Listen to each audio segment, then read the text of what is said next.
Nama John Kay sudah lama dikenal sebagai salah satu tokoh paling berpengaruh dalam dunia kriminal di Indonesia.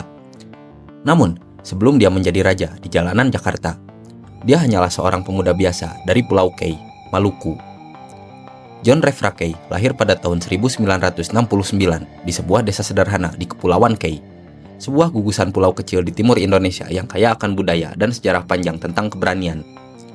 Kehidupan di sana keras, tetapi juga penuh dengan nilai-nilai kekeluargaan dan loyalitas. Dua hal yang kelak akan menjadi ciri khas John Kay dalam membangun kekuasaannya. Di masa kecilnya, John Kay dikenal sebagai anak yang pemberani. Seperti anak-anak Maluku lainnya, dia tumbuh dengan nilai-nilai keberanian dan kehormatan yang kuat. Namun, di sisi lain, hidup di Kepulauan Kay bukanlah sesuatu yang menjanjikan. Kesempatan untuk maju sangatlah terbatas, dan itulah yang akhirnya membuat dirinya berpikir untuk merantau ke Jakarta. Pada akhir tahun 1980-an, saat usianya masih muda, John Kay memutuskan meninggalkan kampung halamannya dan mencoba peruntungannya di ibu kota. Tanpa koneksi, tanpa modal besar, dia tiba di Jakarta dengan tekad yang sangat kuat. Namun, Jakarta bukanlah tempat yang ramah bagi pendatang miskin. Saat pertama kali tiba di Jakarta, John Kay harus menghadapi kenyataan pahit. Hidup di ibu kota jauh lebih sulit daripada yang dia bayangkan. Tanpa pekerjaan tetap dan tanpa tempat tinggal yang layak, dia terpaksa beradaptasi dengan kerasnya kehidupan di jalanan. Namun, ada satu hal yang langsung membuatnya menonjol di antara banyak pendatang lainnya, yaitu keberaniannya. John Kay bukan tipe orang yang mundur saat dihadapkan dengan tantangan. Dia cepat belajar bahwa di Jakarta, hukum jalanan jauh lebih kuat daripada hukum negara. Dan di dunia seperti ini, hanya ada dua pilihan, yaitu menjadi pemangsa atau menjadi korban. Di tahun-tahun awalnya di ibu kota, John Kay mulai membangun reputasi. Dia bergabung dengan komunitas Ambon di Jakarta, sebuah kelompok yang pada saat itu mulai menguasai beberapa sektor bisnis ilegal, mulai dari keamanan malam, debt collector, hingga penyelesaian sengketa dengan cara kekerasan. Dari situlah John Kay mulai mendapatkan tempat. Dia belajar bagaimana cara mengendalikan orang-orang di sekitarnya, bagaimana membangun jaringan, dan yang paling penting, bagaimana membuat orang takut dan menghormatinya pada saat yang bersamaan. Dalam dunia yang penuh dengan kekerasan, John Kay memiliki satu keunggulan dibandingkan banyak preman lainnya. Dia tidak hanya mengandalkan otot, tetapi juga kecerdasan. Pada awal tahun 2000-an, Jakarta sedang mengalami berbagai konflik antar kelompok. Salah satu yang paling sering terjadi adalah bentrokan antara kelompok Ambon dan Flores di beberapa wilayah strategis ibu kota, terutama Tanah Abang dan kawasan hiburan malam. Disinilah John Kay benar-benar mulai diperhitungkan. Sebagai pemimpin kelompoknya, dia menunjukkan kepiawaian dalam mengendalikan situasi. Dia tidak hanya mengandalkan kekuatan fisik, tetapi juga strategi. John Kay membangun jaringan dengan berbagai pihak, termasuk sama kelompok preman, pengusaha, hingga beberapa oknum yang memiliki pengaruh di pemerintahan. Salah satu sektor yang membuatnya semakin kaya dan berkuasa adalah bisnis debt collector. Banyak pengusaha di Jakarta yang bermasalah dengan utang, dan tidak semua orang bisa menyelesaikan persoalan ini dengan cara hukum. Disinilah John Kay masuk. Dengan reputasinya yang sudah mengakar, banyak orang yang lebih memilih menggunakan jasanya untuk menagih hutang ketimbang melalui jalur pengadilan yang panjang dan melelahkan. Namun, cara kerja John Kay dan kelompoknya bukanlah cara yang biasa. Mereka tidak sekadar mengirim surat peringatan atau menelpon. Jika seseorang menolak untuk membayar hutang, kelompok ini tidak akan segan-segan menggunakan kekerasan. Dalam dunia preman, ada satu aturan yang selalu berlaku. Siapa yang paling kuat, dialah yang berkuasa. Di era tahun 2000-an, John Kay mulai mendekati puncak kekuasaannya. Dia tidak hanya menguasai bisnis debt collector, tetapi juga mulai memperluas pengaruhnya ke berbagai sektor lain, termasuk pengamanan tempat hiburan malam, jasa penyelesaian sengketa bisnis, hingga pengaruh di beberapa proyek-proyek besar di Jakarta. Namun, di balik itu semua, John Kay juga mulai mengumpulkan banyak musuh. Perseteruannya dengan kelompok-kelompok lain di Jakarta semakin sering terjadi. Dan salah satu yang paling besar adalah konfliknya dengan kelompok Flores yang berlangsung selama bertahun-tahun dan menelan banyak korban. Bentrokan demi bentrokan pecah di berbagai titik, di kawasan Tanah Abang hingga tempat-tempat hiburan malam. Namun, semakin banyak musuh yang mencoba untuk menyingkirkannya, semakin kuat pula posisi John Kay. Sebab, dia tidak hanya memiliki pasukan yang loyal, tetapi juga memiliki jaringan kuat yang membuatnya sulit disentuh oleh hukum. Namun, sekuat apapun seorang di dunia kriminal, pada akhirnya selalu ada harga yang harus dibayar. Dan bagi John Kay, harga itu akhirnya datang dalam bentuk penangkapan besar-besaran yang akan mengubah hidupnya selamanya.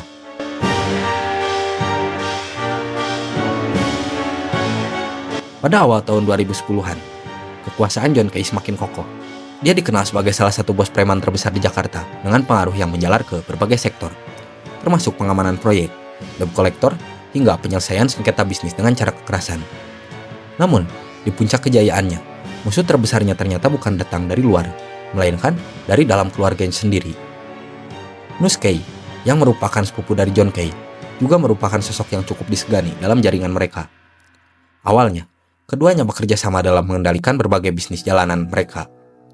Namun, lambat laun, perbedaan prinsip dan persaingan internal membuat hubungan mereka retak. Nus Kay mulai membangun jaringannya sendiri, yang pada akhirnya berseberangan dengan kelompok John Kay. Salah satu pemicu utama konflik adalah perbedaan cara dalam menjalankan bisnis debt collector dan jasa pengamanan. Nus Kay cenderung ingin menggunakan pendekatan yang lebih halus, sementara John Kay tetap mengedepankan metode kekerasan untuk mempertahankan dominasi. Perbedaan ini semakin meruncing, hingga akhirnya memunculkan perselisihan yang lebih besar. Pada tahun 2012, konflik ini mencapai titik didih. Beberapa anggota dari kelompok Nus Kay mengalami serangan brutal yang diduga dilakukan oleh orang-orang dari kubu John Kay. Bentrokan kecil di berbagai titik Jakarta semakin sering terjadi, memperlihatkan adanya perang dingin di antara dua kubu keluarga ini. Namun, ini bukan pertama kalinya John Kay menghadapi konflik berskala besar. Di dunia preman Jakarta, nama Hercules Rosario Marshall adalah salah satu orang yang paling disegani, sama seperti John Kay. Hercules, seorang pria keturunan timur yang telah lama menjadi sosok yang menguasai berbagai sektor bisnis ilegal di ibu kota, mulai dari jasa pengamanan, debt collector, hingga penguasaan lahan. Dengan latar belakang yang hampir serupa, sama-sama berasal dari Indonesia Timur dan sama-sama membangun jaringan di dunia bawah, banyak yang mengira John Kay dan Hercules bisa bekerja sama. Namun, yang terjadi justru sebaliknya. Keduanya sering terlibat konflik dan bentrokan. Ketegangan antara dua kelompok ini berawal dari perebutan wilayah dan pengaruh di Jakarta.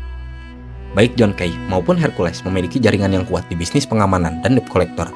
Namun, perbedaan metode dan gaya kepemimpinan membuat mereka sulit untuk berdamai.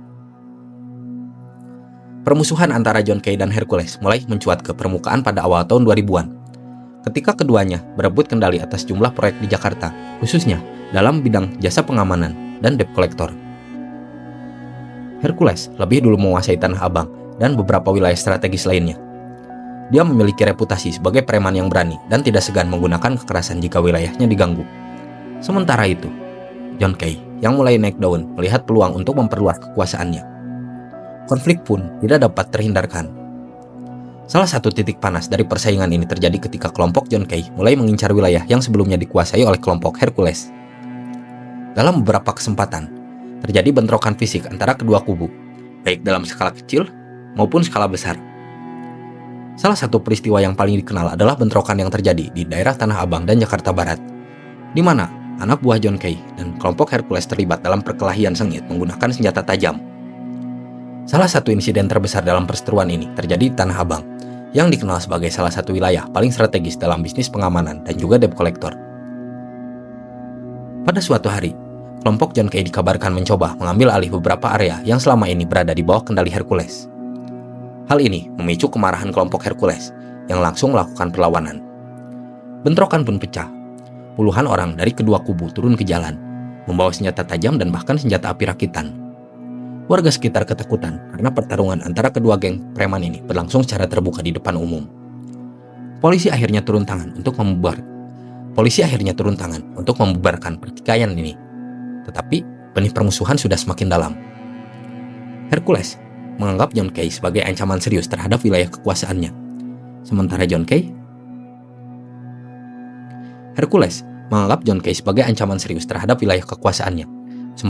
Kay melihat Hercules sebagai penghalang bagi ekspansinya. Selain perebutan wilayah fisik, persaingan antara John Kay dan Hercules juga merambah ke dunia debt collector. Seperti yang diketahui, bisnis debt collector di Jakarta sangat menguntungkan. Banyak perusahaan dan individu kaya yang membutuhkan jasa preman untuk menagih hutang atau menyelesaikan sengketa bisnis dengan cara kekerasan.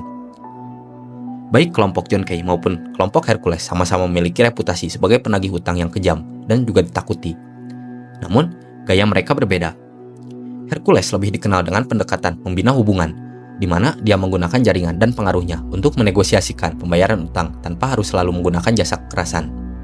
Sementara John Kay memiliki sifat yang sebaliknya, yaitu lebih mengandalkan intimidasi secara langsung, seringkali menggunakan ancaman fisik untuk memastikan utang dibayar. Perbedaan metode ini membuat klien mereka berbeda. Ada yang lebih nyaman menggunakan jasa Hercules, sementara ada juga yang merasa lebih aman dengan John Kay. Namun, hal ini juga memicu konflik. Ada beberapa kasus di mana klien yang sebelumnya menggunakan jasa Hercules, kemudian beralih ke John Kay, dan juga sebaliknya. Hal ini menyebabkan bentrok di lapangan, di mana anak buah kedua kelompok saling mengklaim bahwa mereka memiliki hak atas suatu kasus penagihan. Melihat bahwa konflik ini semakin membahayakan, ada beberapa pihak yang mencoba mendamaikan John Kay dan juga Hercules.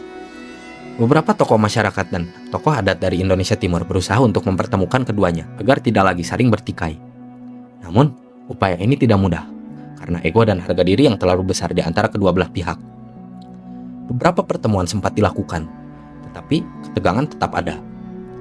Meskipun ada momen-momen di mana mereka terlihat berdamai, kenyataannya, konflik ini tidak benar-benar berakhir. Perseteruan antara John Kay dan Hercules berkontribusi terhadap semakin intensifnya pengawasan dari pihak kepolisian dan dunia preman di Jakarta. Seiring dengan semakin besarnya skala kekerasan yang terjadi, polisi mulai menindak lebih keras kelompok-kelompok preman yang dianggap meresahkan.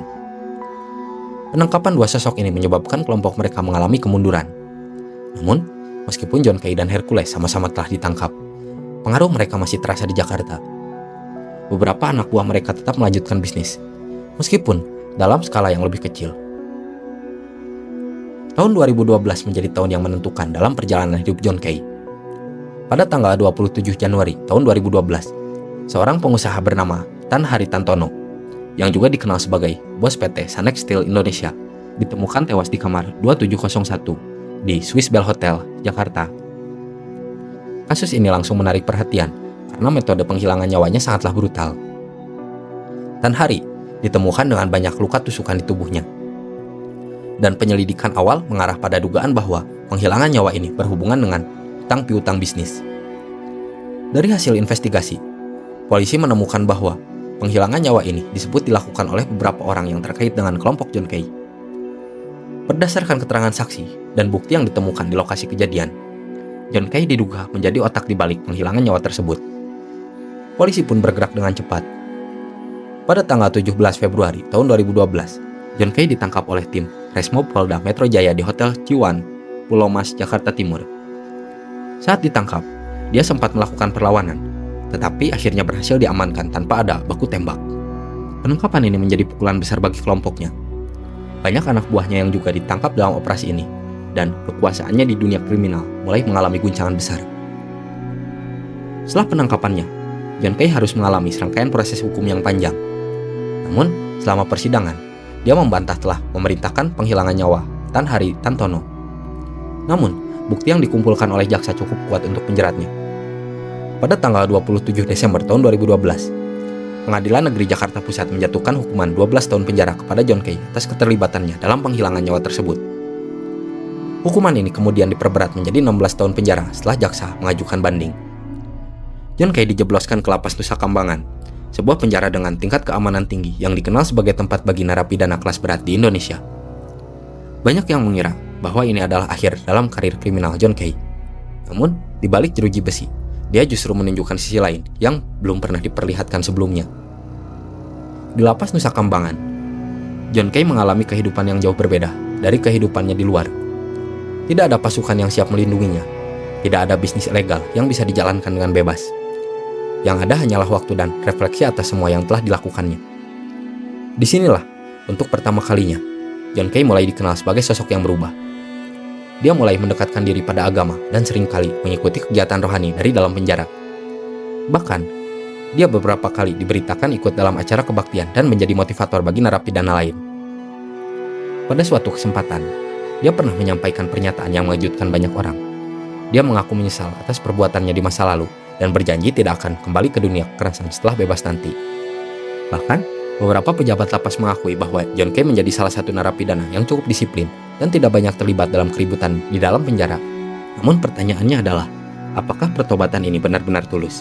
Ataukah ini hanya strategi untuk mendapatkan pembebasan lebih cepat?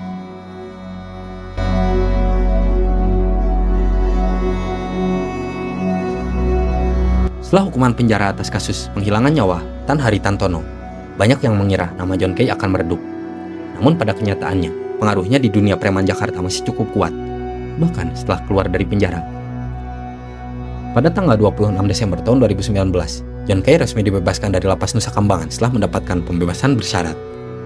Banyak yang berharap bahwa setelah dia keluar dari penjara, dia akan meninggalkan dunia preman dan berusaha menjalani hidup yang lebih baik. Namun, dunia yang telah ia bangun selama bertahun-tahun tidak begitu saja melepaskannya. Salah satu konflik terbesar yang terjadi setelah kebebasan John Kay adalah perseteruannya dengan Nus Kay. Nus Kay, yang juga merupakan mantan anggota kelompoknya sendiri, selama ini berusaha menjalani kehidupan yang lebih damai setelah saudaranya masuk penjara. Namun, setelah John Kay bebas, hubungan mereka justru memburuk.